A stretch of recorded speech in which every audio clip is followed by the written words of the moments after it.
Yo, what's up? What's up? It's the Hungry Millennial back again with yet another Proactive Pragmatism.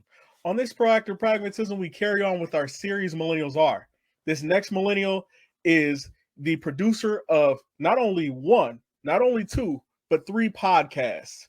He's an audio and video editor and voiceover artist. Ladies and gentlemen, the humble, hungry, and highly motivated 𝗦𝗂𝗟𝗍.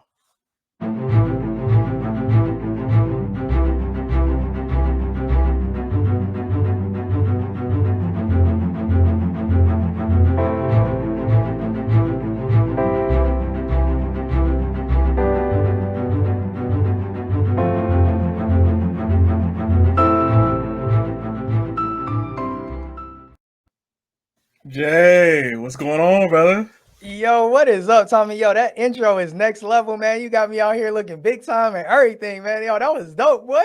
That's because you are big time, my man. You know what I'm saying? That's that thing can grow rich in effect. Clean. I like that. Bro, and the beautiful part about it is like it's always a learning process, man. Right. It's always a learning process. But one thing that really fascinated me about you was the fact that you're from the D. You know what I'm saying? You're from Detroit, right? Yes, sir. You was born and raised? Born and raised. Okay. Can I say what up though? What up, though? Yes. Yo, you know what it do, bro. Yes. Yo, you know what it is. Bro, I can't even stunt. Like I was watching Jalen and Jacoby. Yeah. They got the sports podcast. And Jalen, you know what I'm saying? Jalen Rose, he from the D through and through. Yes, sir. So all I used to hear every day when I was listening to podcasts, and that's what got me on the podcasting. You know what I'm saying? Nice. I would hear that "what up" though in my ear, and I'm like, oh man, I ain't even know anybody from Detroit at that time. Well, now you do, bro. Yeah, man. So just for the listeners, you know what I'm saying? I explained to them that you had a few podcasts and things like that. Can you kind of break down just 5-second spiel or whatnot who 𝗦𝗂𝗟𝗍 is at its core? Man, that's a deep question at my core. Yeah, so I would say from a content creator perspective, I'm really somebody that is pursuing my passion through and through, right? That's what led me on this journey. Is I did the corporate thing, and I'll be honest, I didn't stick with it. I was like, yo, I need to find myself doing something else that I feel a little bit more passionate about. I did it the way that you're not supposed to do it. I didn't have no plan. I had nothing lined up. I just was like, I don't think this is where I'm supposed to be. Let me just leave. And clearly, at some point, that savings ran out, and I had to pivot and figure out, well, how I'm gonna bring some funds in. And even though I enjoy this podcast and stuff, I got to make some funds as well. But that's what I did. I left the corporate job to pursue my purpose. That landed into 𝗦𝗘𝗏𝗏 and starting that podcast back in 2014. And as you mentioned, have now launched 2 others. And, just trying to manage it all is definitely a challenge, but it's one that I'm up to. Yeah, that's extremely, inspiring because you said 2014. Did you launch it on YouTube at that time, or what platforms were you on?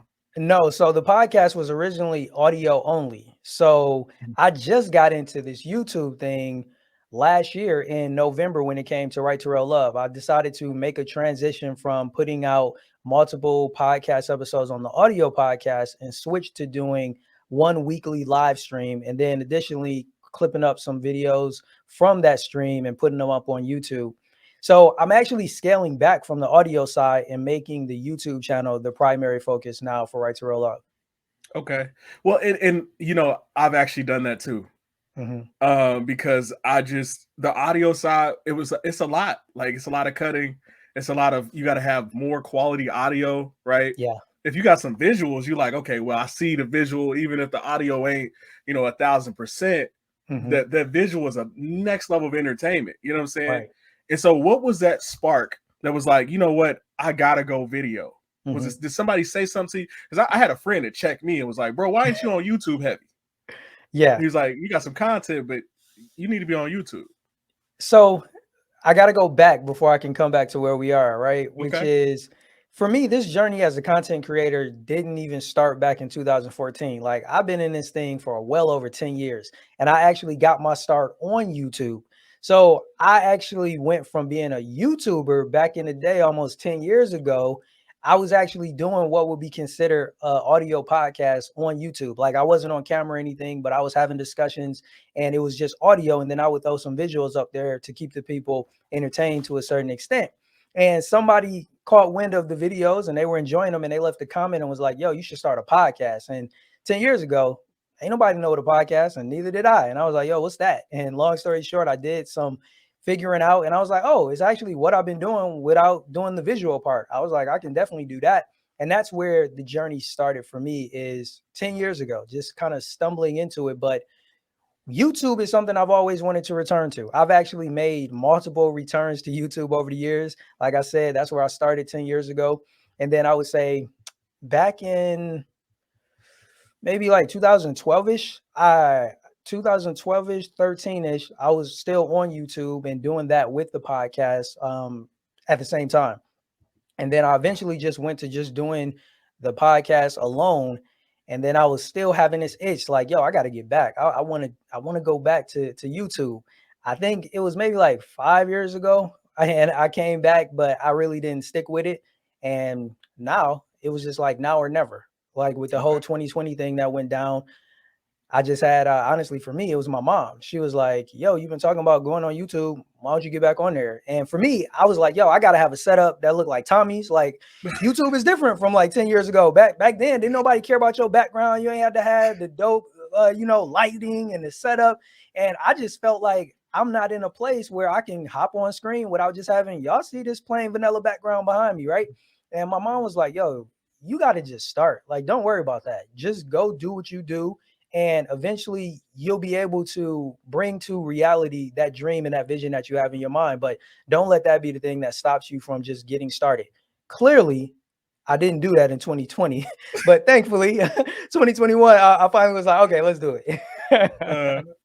Well, your mom's, man, like that's, bro, like you got a real life superhero. You know what I'm saying? That was telling you to go, because a lot of people, like their parents don't understand this space. Right. They don't, there's a disconnect. You hear about people, and obviously we're creators that do a lot of this stuff out of passion. Right. Like you tell us through and through. Because in the beginning, when you start, you pull back, you start, you pull back. It's one of those things where ain't no money coming in. You ain't got no dollars. You ain't $0. Like, so you really got to play the long game. Right. Yo, shout out to my man from the social proof podcast. He used the term that summed me up perfectly, which is I was a contentpreneur. Like that's it. That's all I was doing. All I was doing was producing content, not generating any profit or any income. And I saw a video of his where he was speaking of being in a similar space. He clearly didn't do it as long as I did because he's smart. But that's when I heard him say it, I was like, yo, I literally spent like the last 8 years being a contentpreneur. And I'm like, yo, I got to change that. So what, okay. And him saying that with the, his podcast, what did he recommend that changed how you did business on the podcast level, from going from just putting out content? Yeah, so it's about understanding that you have to prioritize the business piece. And that's where I was yo-yoing over the years. I'll be honest with you, Tommy. At some point, I was like, Right to Real Love is a business. And then I would be like, Right to Real Love is a ministry. And then I would just kind of yo-yo back and forth, not really figuring out, is it a ministry? Is it a business? And then one time I landed and I was like, yo, it's a ministry. So I'm not really expecting no payments. People may leave a donation here or there, but I really didn't expect it to generate income. And that was what I had that mindset for years. But then like maybe a couple years ago, I was like, nah, I got it. I got to get paid from this. So I tried to make the transition to the business space. And that's where David Shands of Social Proof Podcast, that's where the video really stood out to me, because I did something similar to him. I had been giving people content for years away for free. And then I decided, yo, I'm going to put together a premium membership site where, I'm going to make some of this content that's dope. I'm going to make it exclusive only for our premium members. I remember it vividly, Tommy. I did all of this work. I got ready for the launch day. And it was a day, it just so happened that I had to go to the dentist. So I'm like, okay, I'm about to launch this page. I'm about to send this email blast out. And when I come back from the dentist in a few hours, I know like my email will like PayPal. And I'm gonna be like, yo, this is gonna be next level. That's literally what I thought. I'm at the dentist, man. Come back. hours later, I'm like, oh man, I wasn't just going 2 hours. It was like 3, 4. We did something else. Oh, I can't wait to check my inbox and see how much cash I just made. It was nothing. Nothing was waiting for me. I'm like, really? I went to MailChimp to see, like, hold on, did the email send? Oh yeah, it sent.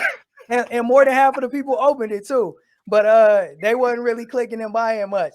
And that's when I was like, man, what is going on? And that's very similar to what David Shands was saying. He recognized when he made that pivot from giving away free content, not saying, hey, all of this content I've been giving y'all for the last 2 years is about to cost, plus I'm about to add all of these other benefits to it.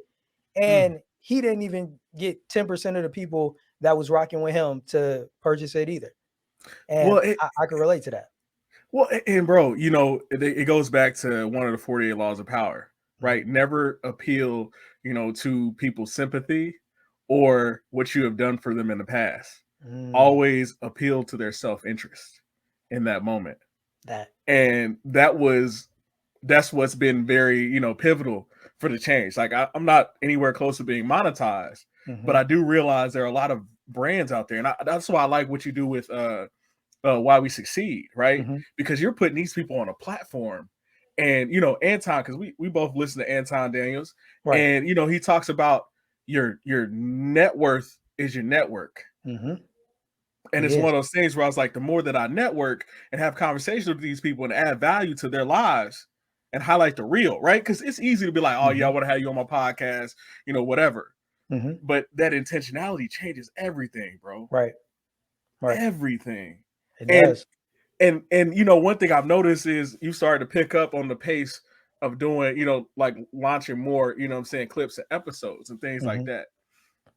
So how do you manage? Because you got, it says on your page, what you got, like 3 podcasts? Yeah. So the Immanuel Network, it's an interesting thing. So Right to Real Love and Why We Succeed are the main things that I'm focused on now. But before I jumped into doing Why We Succeed, I launched Tour for Life Ministries because I was in a place where I was like, okay, I'm about to go full throttle into the ministry piece of it. It's like, okay, I've been doing this ministry work. I'm going to just focus on business outside of podcasting and content creating. And quiet as kept, Tommy, I had actually transitioned away from Right to Real Love. Like I literally, like, I think it was maybe in like July, I told my community like, yo, this is the last episode. And I hadn't put anything up. Like I was done. And, you know, for me, being a man of faith, once I started doing Tour for Life, I was like, okay, this is it. God, you know, like I'm all about my spiritual development. I want to help other people draw closer to God and develop themselves spiritually. And I was like, that's where I'm going to focus on.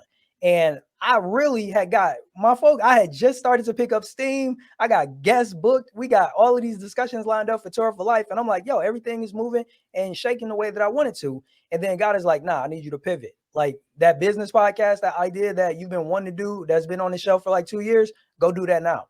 Now is the time to focus on that. I'm like, huh? What? I just launched this whole new brand. Like I literally put months of work into launching this new brand. I'm like, that can't be right. It was the first time I had ever been called to stop something before I felt like I had even finished or let alone even just got started. So that was a huge shift for me. Like it really took me about a week to even come to terms with the fact that, okay, now I got to shift from something that I just started. I got to reach out to all of these people and say, hey, we were going to do this thing, but now I got to shift in another type of way.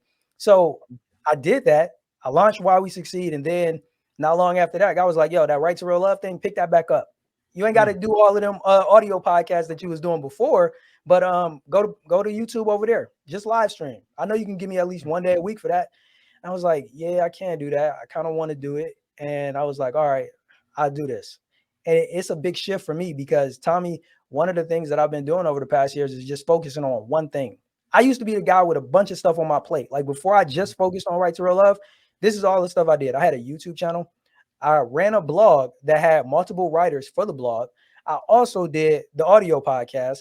And on top of that, I did a live show. Back before live streaming was even popular, man. Like you had no technology. Back in the day. It's ancient. It don't even exist no more. But I was doing all of that stuff.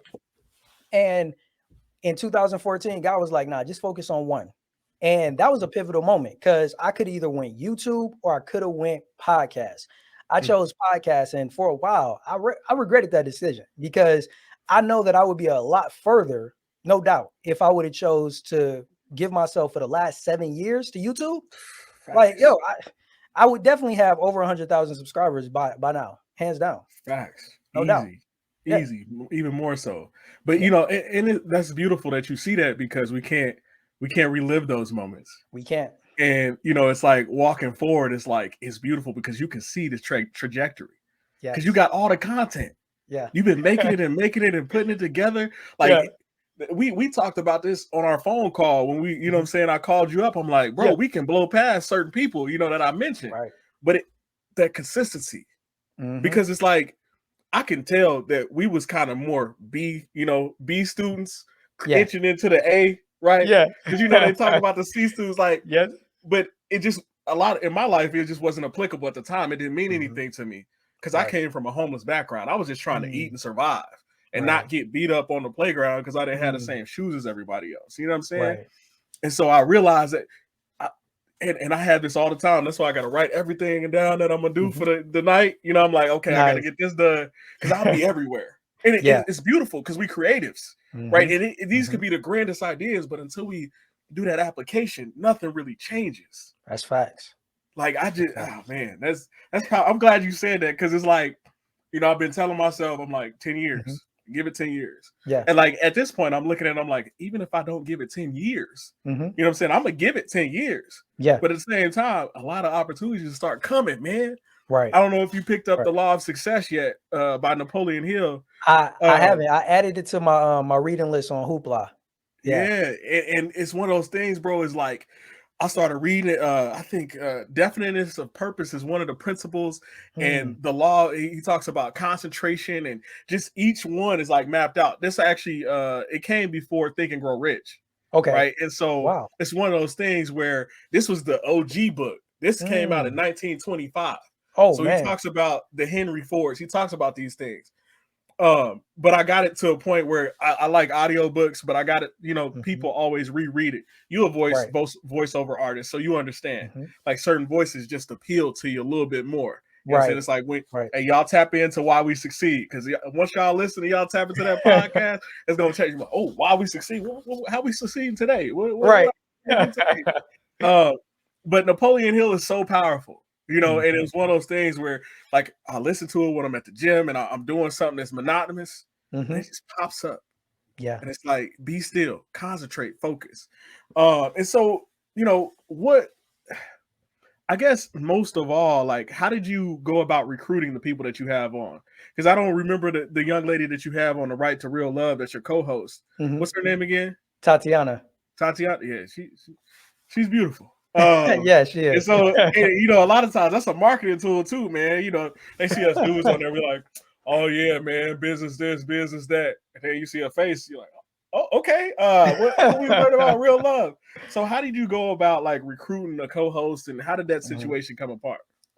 Yeah, so, you know, with 10 years plus in this game, man, co-host is a very, very interesting road to navigate.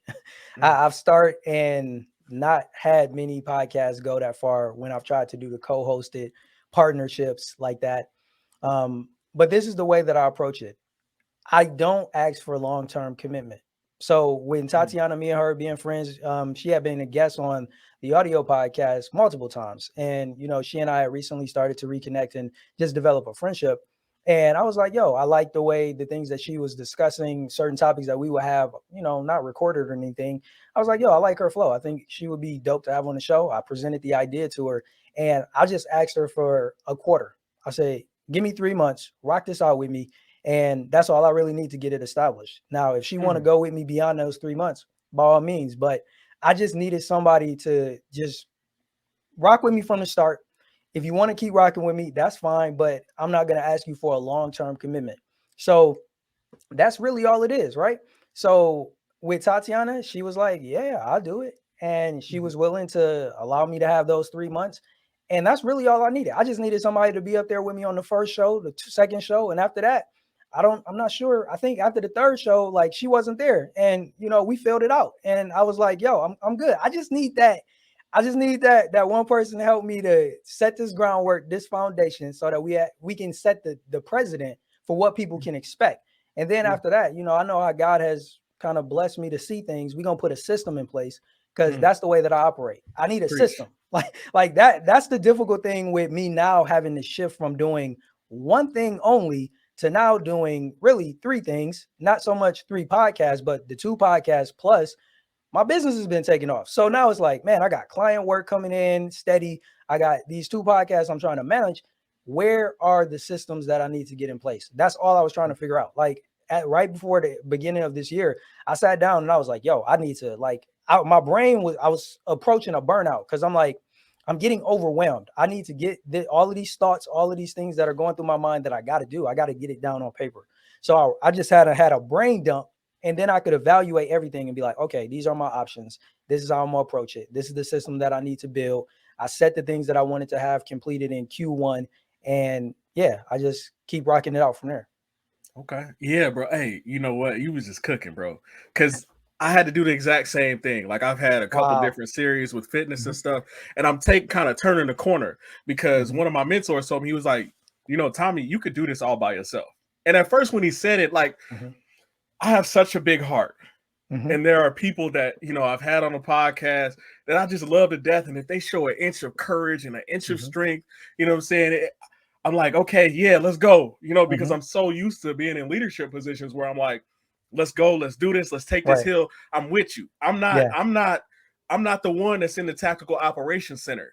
Even if I got to be detached by a certain couple degrees to detach from the situation, I'm still there with you in spirit. Hey, is there anything you need? Do I need to send anybody? Do we need y'all good on water? Y'all good on food? Y'all good on whatever you need? Are you good in your personal life? Do you need a kind word? You know what I mean? Sometimes it's just a word of encouragement to keep pushing. And that's the hardest part. But I realized once I started adding value and letting it go, everything changed, bro. Like even when you talk about, you know, hey, can I get 3 months? I'm taking notes right now mentally because that's gonna be my new tool. Hey, can I get three episodes? Can I get, you know what I'm saying? Because when you break it down like that, you already know the trajectory, but you haven't built too far out. Right. You still attached to the vision. Yeah. And that's super strong, bro. I'm glad that you know what I'm saying, that you went that route. And so here's the other thing. So one thing I wanted to get at you about is how do you get the guests from Why You Succeed? Is it one of those things where you reach back in the phone pocketbook, or is it like you see somebody on the street, you know, embodying excellence, and you like, man, this is a successful person, I got to document this? Or what is that? So it's a combination, right? I'm grateful enough to, with those 7 years of Right to Real Love behind me, have a lot of people that I can turn to in my network. And that's definitely where I went first. I was like, leverage the people you already know. So I started reaching out to people that I already was connected with. McKinney was one of them. You saw the episode with my man Calvin. That's actually my accountability partner. So I really talking about the guy from what was it, IBM? Yes. IBM. Yeah. Okay. Yep. That's my accountability partner. We chop it up once a month. And, you know, like I was like, man, I'm about to do this new podcast. You know, I had been telling him about it. And I was like, yo, man, you want to hop on? And he was like, yeah. He had been a guest on Right to Real Love. So, you know, he was like, yeah, let's make it happen. Let's talk about it. So that was the first thing, leveraging the people that I knew. But at the same time, I understood that I'm going into YouTube. So I don't want to rely heavily on a lot of podcast connections because I want to see if I can leverage people who are on YouTube who have a platform. And for me, this is the way that I operate. Some people may go for the big fish, but I've always been the type to appreciate people that are in the process of growing and developing, and they are extremely skillful. They have a lot of value that they can add. And you can see that right there from Sarah, from Dennis, from Sabrina, you know, those guests that helped me to launch this podcast. I didn't know them. I reached out to them on a humble, let them know that I had come across their YouTube channels. I liked the things that they were doing, and I asked them if they wanted to be guests on the podcast. All 3 of them agreed. We made it happen, and the rest is history. So for me, I alter between leveraging my network of people that I know, and then also tapping in with people that I don't know and just reaching out on the humble. Okay. That's a fantastic balance right there, man.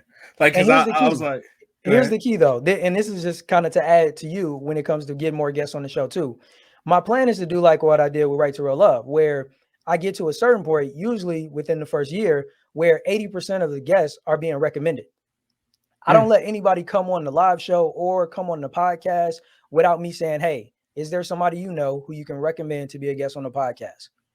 Eventually, that will put me in a place where now the majority of my guests are coming recommended by other people, which means I don't have to cold email nobody. I don't have to come to somebody that's a complete stranger and they're like, yo, who is this guy?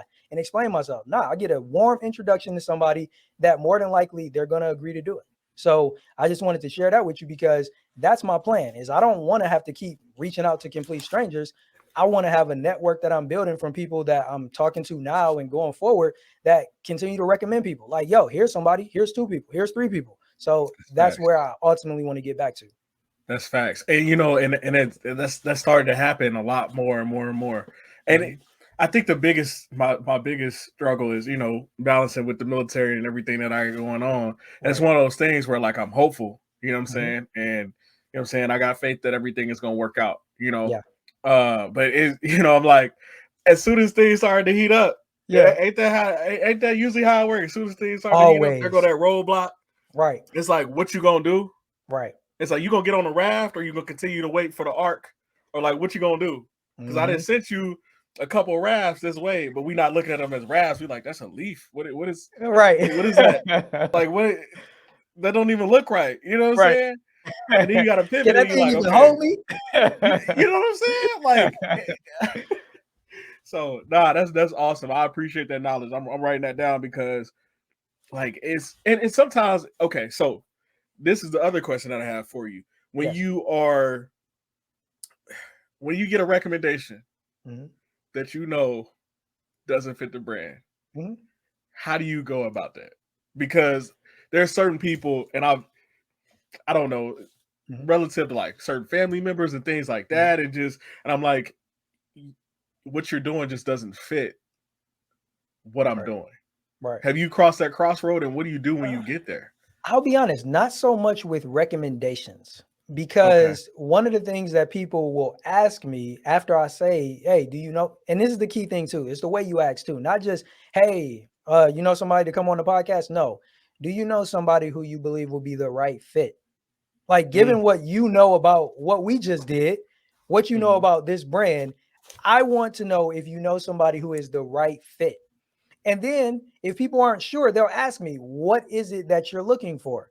And that gives me the opportunity to give them a criteria of saying, well, when it comes to why we succeed, I'm looking for people who are either entrepreneurs, business owners, or professionals who are willing to share their journey, their obstacles, and provide some insight to people who are aspiring business owners. If you know somebody that is fitting that boat, let's rock. Okay. So that's one of the ways that I kind of navigate that. Where I've had to say, hey, man, we don't align, and I've had to do it multiple times, is when, and you may experience it, like random people dropping in your inbox, like, yo, check out this person. Like, they want to be a guest on your show, like those random cold emails. And I will go vet the person, check them out. And if I think that they don't fit, I have a already pre-scripted email that I say, hey, I appreciate you reaching out. Thanks for sharing their information. But they don't align with the mission and the purpose of this brand, and it's not going to be a good fit. I appreciate it. May they have continued success. Bye. That's it. Yeah. I had to do that one. And no, it was cold because it was, and then like, I put too many words in it because, I like to talk. So I was like, I said some, I'm about to say some, me and the team decided that. I mean, at the time I did have a couple co-hosts and stuff, but it was just like, he's like, oh, what team? What I'm like, this is getting mighty aggressive. Like, then something's like, be still, put it on silent, let it ride. You know what I'm saying? Like, I still got love for the people, you know what I'm saying, who it was and stuff like that. I still heart all that stuff. Like, it's no love lost. But this has taught me like true sales, because I think Chris Voss talks about this in Never Split the Difference. And he talks about how when you selling to somebody, you got to realize when it's just not a sell. You know what I'm saying? Like, cold calling, the industry has changed. You don't want to knock on doors that aren't warm. Right. You know what I'm saying? Like, if they way too cold, like, you shouldn't even be at that door because you're wasting time that you could be using elsewhere. Facts. So that's really, really huge.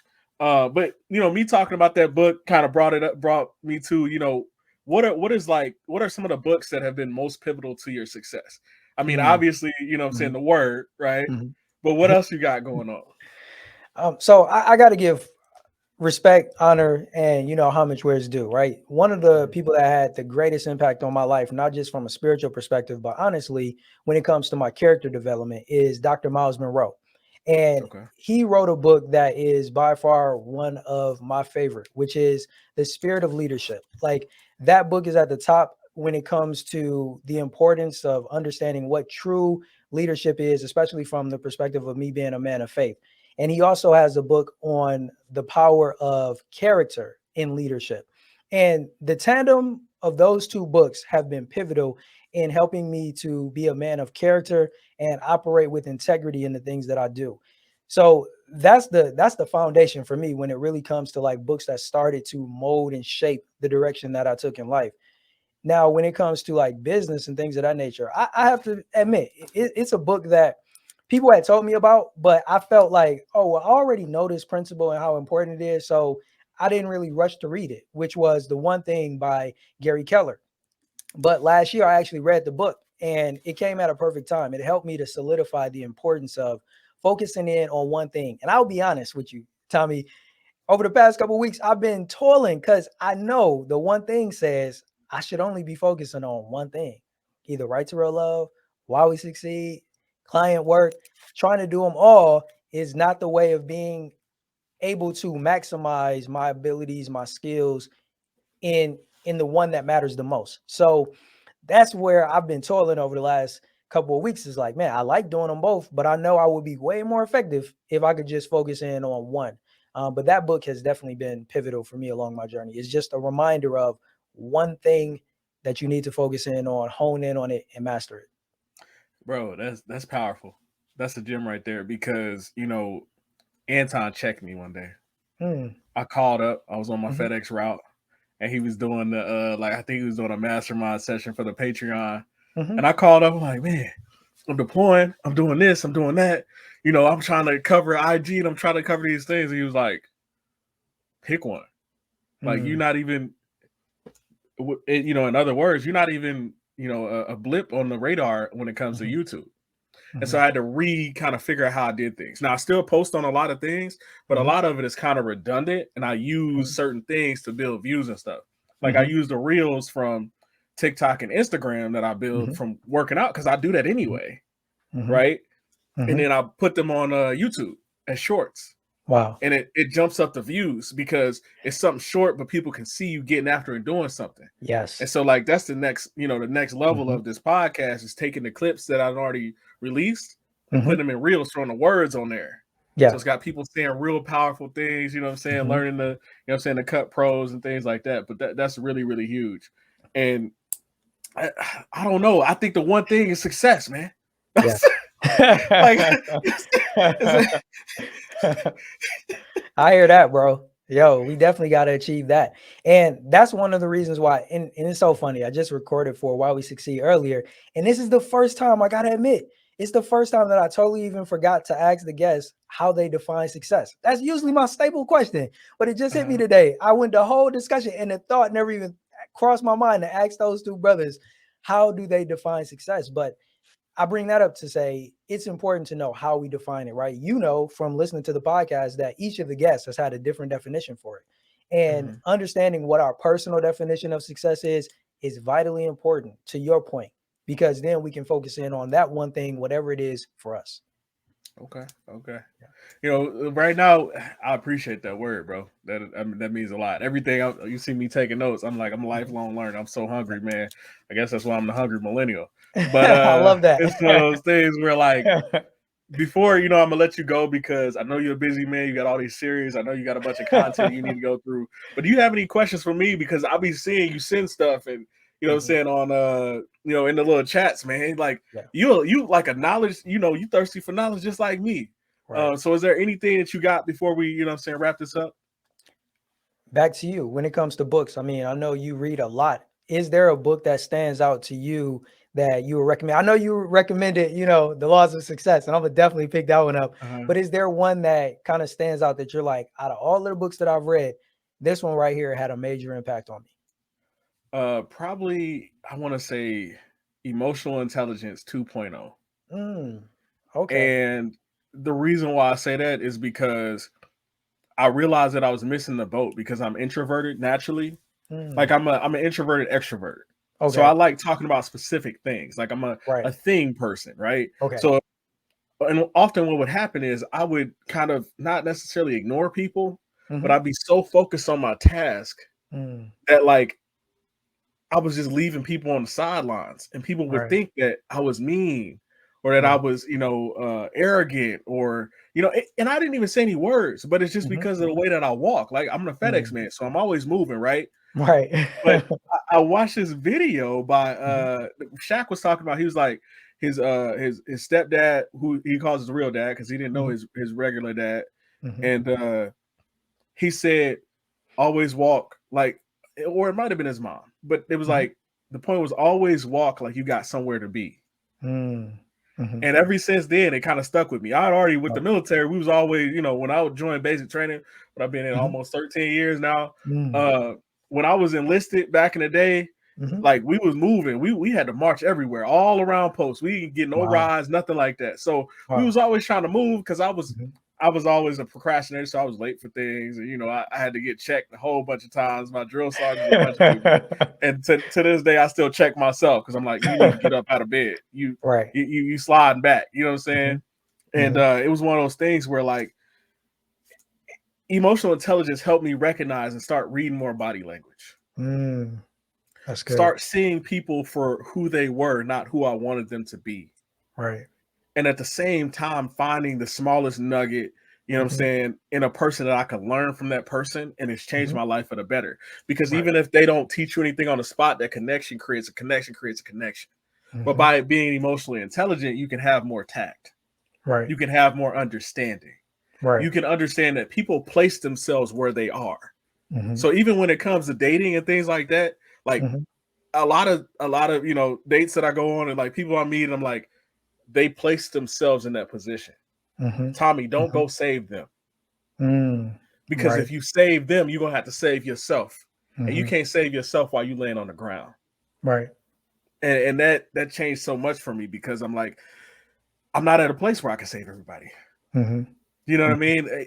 Today I messed up on my emotional intelligence this morning because I'm sitting in my car. I just left the gym, and buddy knocked on the door window, and I'm like, let's be honest, man. Like, fam was homeless. Like, I knew it, and it was just like, I was like, I ain't got no change. I don't know. He started with something. Today my birthday, right? And I'm like, oh man, I didn't know that. Happy birthday, bro. I wish I would have. I just left the gym and my energy was off. Like I was just in go mode. And I go, I ain't got no change. You're like, what? Oh, you thought what you? I got $1,500 on me right now. And he was stunned. He was front. If you got $1,500 on you right now, why are you knocking on my window? And you need to, you know what I'm saying? Like, right. But then like emotional intelligence is about empathy as well. Being able to empathize with another person's, situation, not sympathizing, but empathizing. Right. And I had to realize I walked away and, I had to really marinate on that one and like check myself because even though he was out of pocket, I was out of pocket.